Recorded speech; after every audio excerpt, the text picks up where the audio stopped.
about various issues. We spoke about why airlines are prone to bankruptcies. We also spoke about when Naresh Goyal faltered. We also spoke about what the government needs to do. We also spoke about the fact that, how airlines are prone to these cyclical, inefficiencies.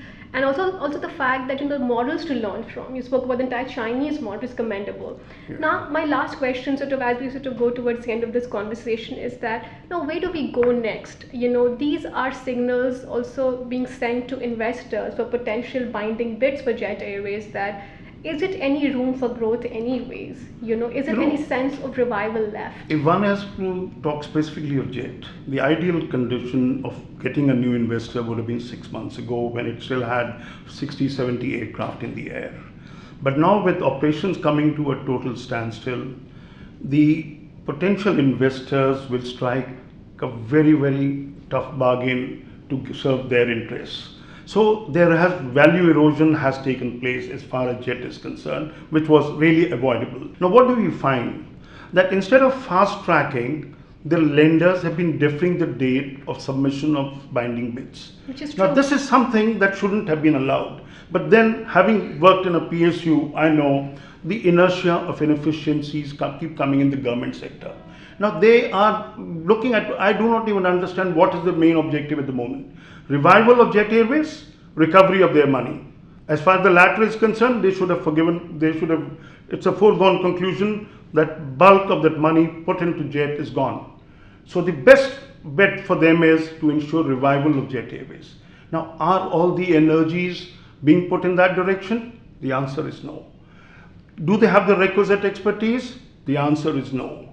So they have in fact complicated the future of Jet Airways. So to that extent they have to be blamed, but not forgetting for a moment also that Naresh Goyal is the bigger culprit than the bankers. Because had he taken timely action, the future of Jet Airways would have been secured, which unfortunately isn't. You see, today our hearts go out to the 16,000 odd employees. The market will absorb the loss of capacity over a period of time. The other airlines will also absorb some of the employees of Jet Airways because it's a growing market, so they'll do it. But the message that has gone out globally with the collapse of another airline, I'm not using the word collapse, I shouldn't be using the word collapse. I'm still optimistic that some kind of a thing would happen. So you are optimistic? You see, I would prefer to, in the larger interest of Indian aviation, in the larger interest of the employees. Because from what all you said right now, didn't look like you're optimistic. No, as I said, you see, I'm hoping against hope that Jet can survive or be revived. Tough call, but then, if we really want to look at it, if Jet serves the purpose of leaving behind good lessons for our government and for the industry to learn, it would have served another purpose. So Manish, I come to you now, like last key takeaways. He spoke about the fact that he would really want Jet to survive and to sort of serve key lessons.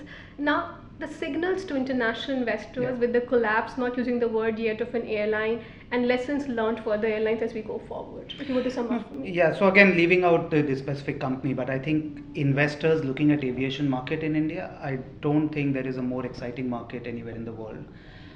Certainly from the passenger airline perspective, which is what we've talked about, there's a massive growth potential in the cargo airline business. We are minuscule in air cargo, and the way we are growing certainly the e-commerce business, but also many other higher end manufacturing, there is massive potential. There's massive potential in the role of airlines in connecting and growth of the northeastern part of the country.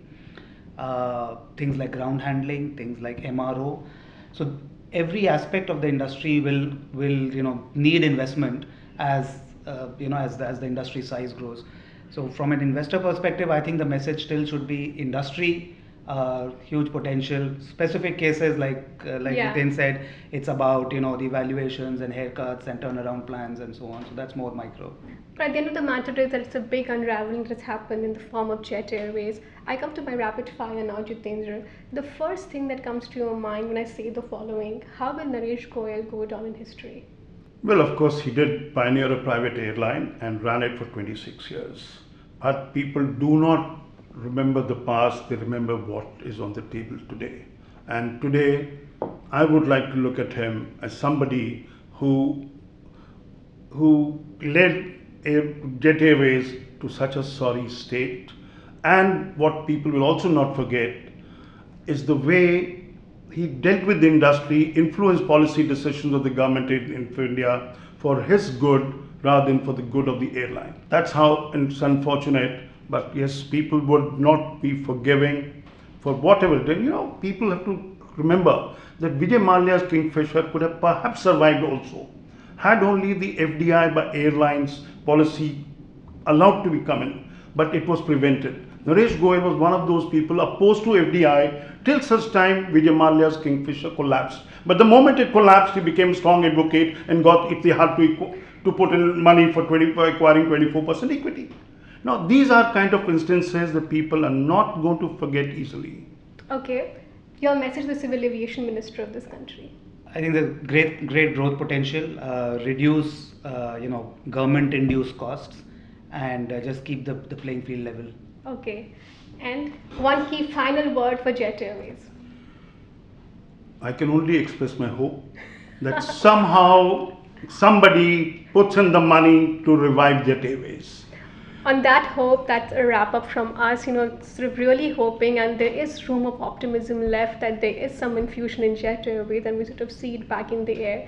But as Manish and Jitendra both sort of pointed out, there are inefficiencies in the airline industry, but not to say that there's a huge growth potential for newer players to come in, for existing players to try and experiment new business models.